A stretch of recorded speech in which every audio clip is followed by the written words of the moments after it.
Democrats and independents, watch this now. Unraveling the Republican denial of climate change.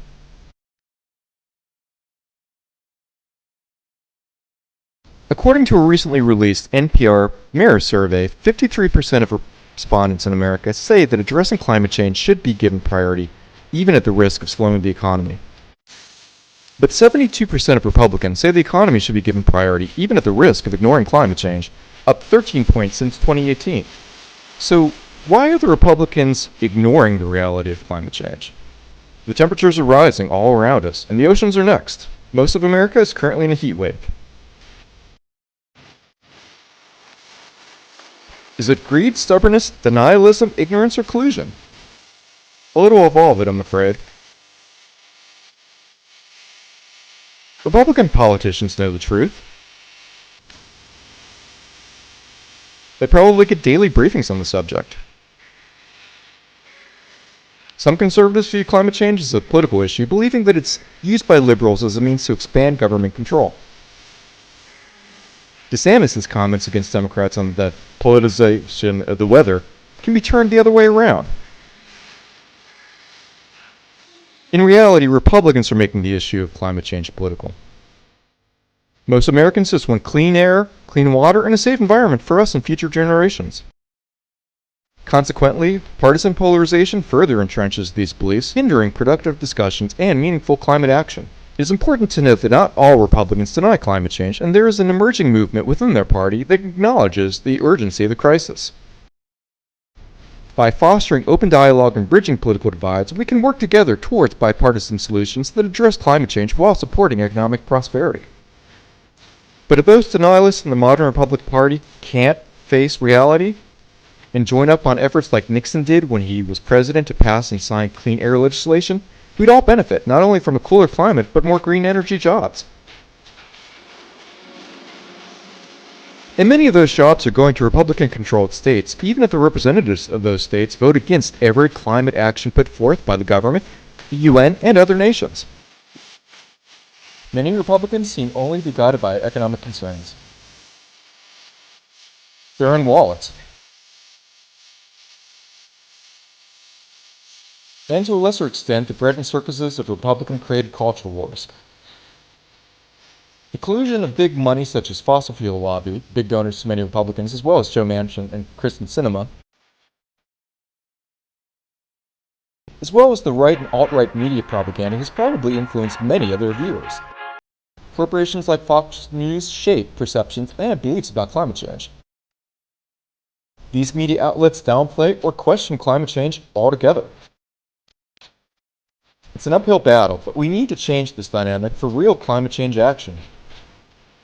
So why is it crucial to have Republicans on board the climate action train? And what can we do about it? Here are my top 6 steps to bridge the divide and encourage a more unified response to climate change. Step number 1, education and awareness. Increasing education and awareness about the scientific consensus and evidence to climate change can help dispel misinformation and misconceptions.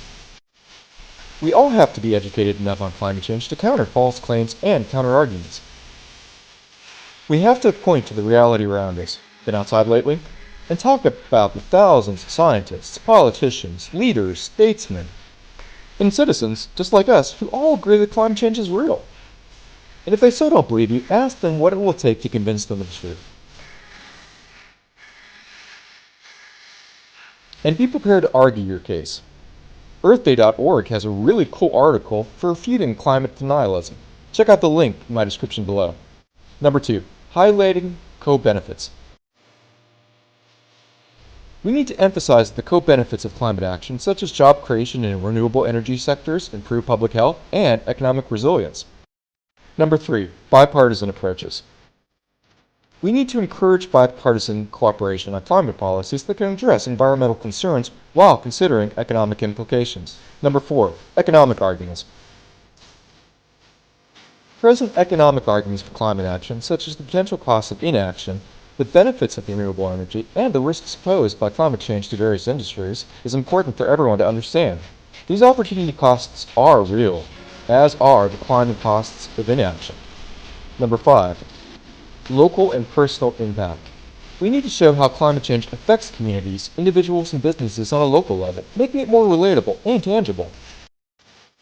We need to tell down-to-earth stories about real people and how they're impacted by climate change, whether they've lost their home to a flood or fire, or had to move as a climate refugee.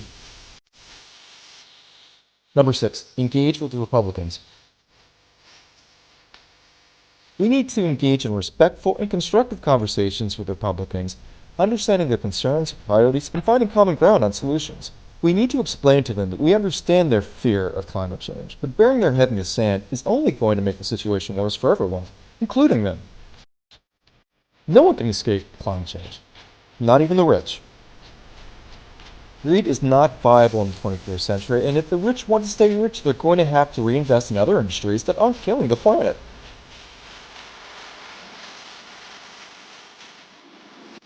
Conclusion. Remember that addressing climate change is a complex issue, and progress is most effective when we work together across political divides. It requires a combination of policies, technologies, and behavioral changes to mitigate the impacts of global warming and secure a sustainable future for all. Together, we can address climate change, protect our natural resources, and create a sustainable and prosperous future for all. After all, as a major political party, Republican involvement is pivotal in enacting comprehensive policies and garnering broad public support. At least until enough Americans stop voting for climate deniers. Thanks for watching.